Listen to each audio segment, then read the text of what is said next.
ஆரம்பிக்கிறதுக்கு முன்னாடி நம்ம துவா ஓதிக்கலாம். ரப்பி ஷ்ரஹ்லி சத்ரி வ யஸ்ஸிர்லி அம்ரி வஹ்லுல் உக்தத்தம் மின் லிசானி யஃப்கஹு கௌலி.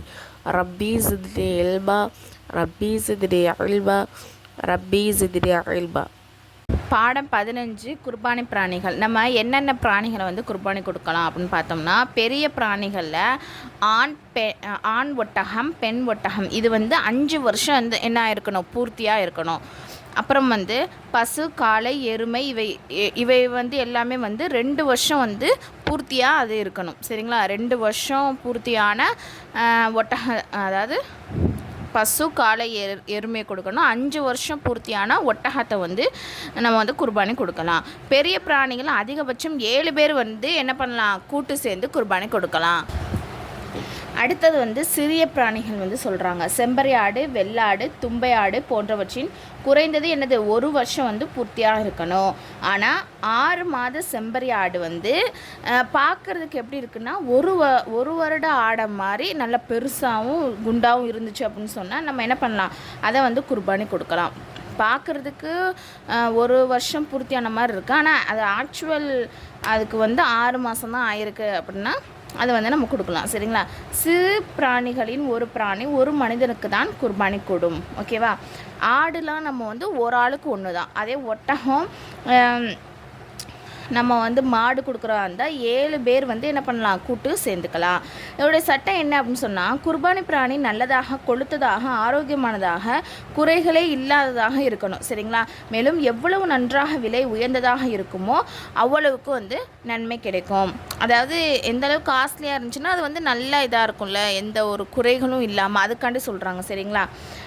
குறையுடைய பிராணிகள் குர்பானி.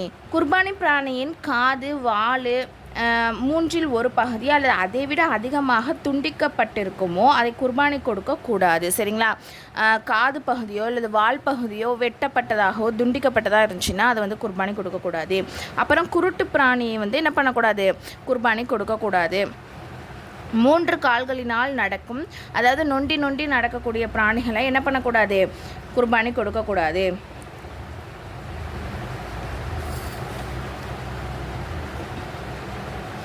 இப்போ 3 காலை வச்சு தான் நொண்டி நொண்டி நடக்குது அப்படின்னு சொன்னால் அதை குர்பானி கொடுக்கக்கூடாது.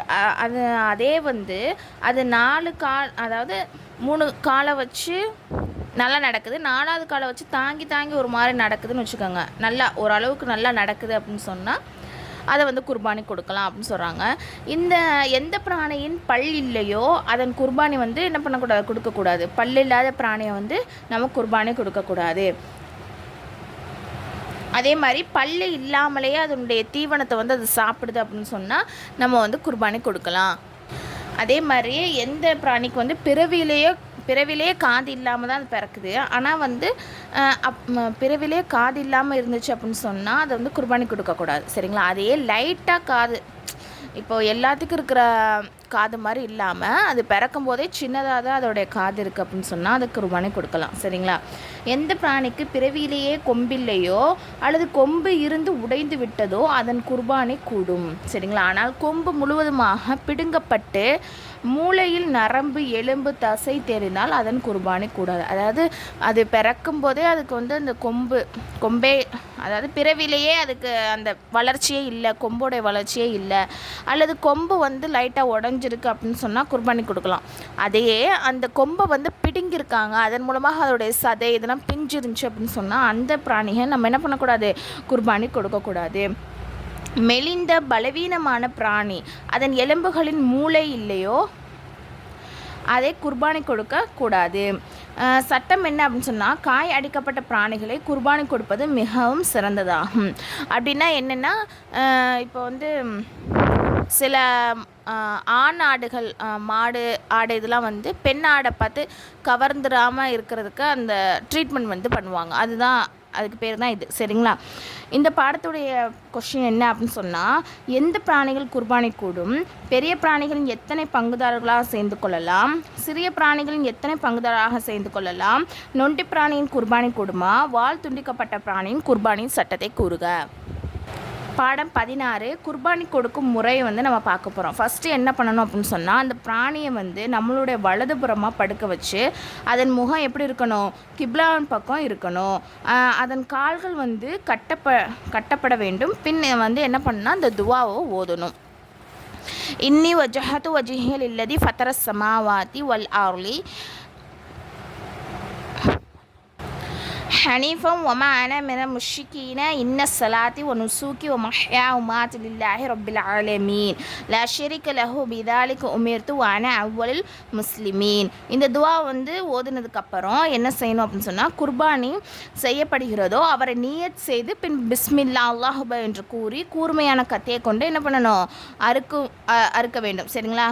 அதாவது இந்த துவா ஓதுனதுக்கப்புறம் யார் வந்து குர்பானி கொடுக்க போகிறாங்களோ அவங்க என்ன பண்ணணும், மனசில் நியத்தை வச்சுட்டு பிஸ்மில்லா சொல்லிட்டு அல்லாஹ் அக்பர்னு சொல்லி கூர்மையான கத்தியை வச்சு அந்த பிராணியை வந்து அறுக்கணும். யாருக்காவது இந்த துவா வந்து மனநம் இல்லை அப்படின்னு சொன்னால் அவங்க பிஸ்மில்லா அல்லாஹ் அக்பர் மட்டும் சொன்னாவிலே போதுமானது. சரிங்களா? தன் குர்பானி பிராணியை தன் கையை கொண்டே அறுப்பது தான் என்னது சிறந்தது. தன்னால் இயலவில்லை என்றால் மற்றவரை கொண்டு தன் முன்னிலையில் அறுக்க வேண்டும். ஓகேவா? யார் குர்பானி கொடுக்குறாங்களோ அவங்களே அறுக்கணும். அதுக்கு அவங்களுக்கு சக்தி இல்லை, வெட்ட முடியாது, அந்தளவுக்கு அவங்களுக்கு இயலாது அப்படின்னு சொன்னால் மற்றவங்க. அப்புறம் சில சட்டங்கள் சொல்கிறாங்க. என்ன அப்படின்னு சொன்னால், பிராணியோட கழுத்தில் வந்து 4 நரம்பு இருக்குது. சரிங்களா? ஒன்று வந்து உணவுக்கானது, 2வது வந்து மூச்சு விடுறதுக்கு, மற்ற 2 வந்து இரத்தத்திற்கான உள்ளது. சரிங்களா? அந்த 3 நரம்புகள் அறுப்பது அவசியமாகும். அப்படி 2ஐ மட்டும் அறுத்தால் அதை உண்பது கூடாது. சரிங்களா?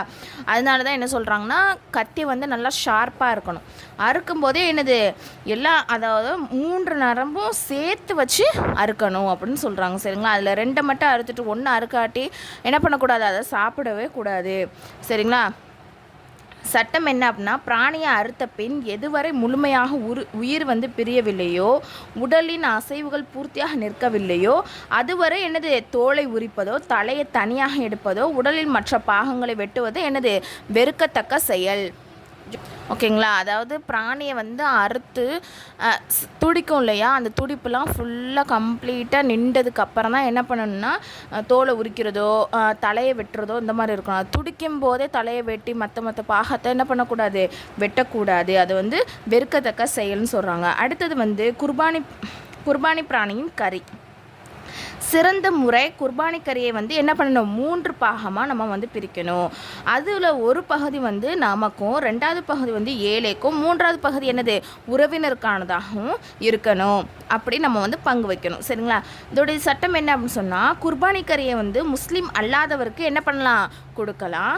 அப்புறம் வந்து மரணித்து விட்டவருக்காக நஃபிலான குர்பானி கொடுத்தாலும் இதே சட்டமாகும். ஆனால் மரணித்தவரின் வசியத்தின்படி அவரின் பொருளிலிருந்து குர்பானி கொடுத்தால் அப்போது குர்பானி பிராணியின் கறி முழுவதையும் சதக்கா செய்வது கட்டாயமாகும்.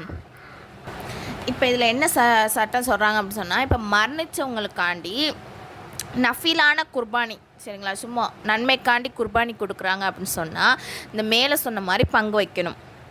ஓகேவா? அதையே அந்த இறந்தவர் வந்து வசியத் செய்கிறாங்க. வசியத்துனா அந்த மரண நேரத்தில் சொல்கிறாங்க. மரண நேரத்துலையோ அதுக்கு முன்னாடியே சொல்லி வச்சுருப்பாங்க. அதாவது நான் மூத்தா போனாலும் என்னுடைய பொருளிலிருந்து என்ன பண்ணுங்கள், குர்பானி கொடுக்கணும் அப்படின்னு அவங்க சொல்லியிருந்தாங்கன்னா அந்த கறி என்ன பண்ணணும், முழுமையாகவே சதக்கா நம்ம பண்ணிடணும். சரிங்களா? அது வந்து கட்டாயம். ஓகேவா? குர்பானி பிராணியின் தோல் என்ன செய்யணும் அப்படின்னு சொன்னால், அதாவது குர்பானி பிராணியின் தோலுக்குரிய சட்டம் கறிக்குரிய சட்டத்தை போன்றாகும். அப்படி தோலை விற்றுவிட்டால் அதன் கிரயத்தை ஏழைகளுக்கு சதக்காவாக கொடுப்பது வாஜிபாகும். சரிங்களா? கறிக்குரிய சட்டம் தான் அதோடைய தோலை நம்ம விற்றுட்டோம் அப்படின்னு சொன்னால் அது கிடைக்கக்கூடிய அந்த பணத்தை என்ன பண்ணலாம், ஏழைகளுக்கு வந்து சதக்கா கொடுத்துடணும். அதே வந்து 2வது பாயிண்ட் என்ன சொன்னாங்கன்னா, அந்த குர்பானி பிராணியை அறுக்குறாங்க இல்லையா, அவங்களுக்கே அந்த தோலை என்ன பண்ணக்கூடாது, கூலியாக கொடுத்துடக்கூடாது. ஓகேவா? குர்பானி பிராணியின் தோல் கறி முதலியவற்றை அறுப்பவருக்கோ வேறு நபருக்கோ என்னது கூலியாக கொடுப்பது கூடாது. அதாவது நீங்கள் கொஞ்சம் வச்சுக்கோங்க அந்த மாதிரி கொடுக்கலாம். ஆனால் வந்து என்ன பண்ணிடக்கூடாதுன்னா அவங்களுக்கு அவங்க வெட்டினக்குரிய அந்த காசை கொடுக்காம இதுதான் உங்களுக்கு, அதாவது நீங்கள் வெட்டினதுக்கான கூலி வந்து நீங்கள் இந்த கறியையோ தோலையோ வச்சுக்கோங்க, அவங்களுக்கு காசு கிடையாதுன்னு நம்ம அப்படி சொல்லக்கூடாது. விளங்குதா? இந்த பாடத்தோடைய கொஸ்டின் என்ன அப்படின்னு சொன்னால், குர்பானி செய்வதன் முறை என்ன, குர்பானின் போது ஓதும் துவாவை கூறுக, குர்பானி பிராணியின் கரியை பங்கு வைக்கும் முறை என்ன, குர்பானி பிராணியின் தோலுடைய சட்டத்தை கூறுக. ட்ரீம் மொல்லமா கோர்ஸ் இதில் வந்து ஜாயின் பண்ணுற விருப்பம் உள்ள ஒன்லி லேடிஸ் மட்டும் கீழே வந்து டெலகிராம் லிங்க் வந்து கொடுத்துருக்கேன். அந்த குரூப்பில் வந்து ஜாயின் பண்ணிக்கோங்க. அதில் வந்து மற்ற டீட்டெயில்ஸ்லாம் இருக்குது.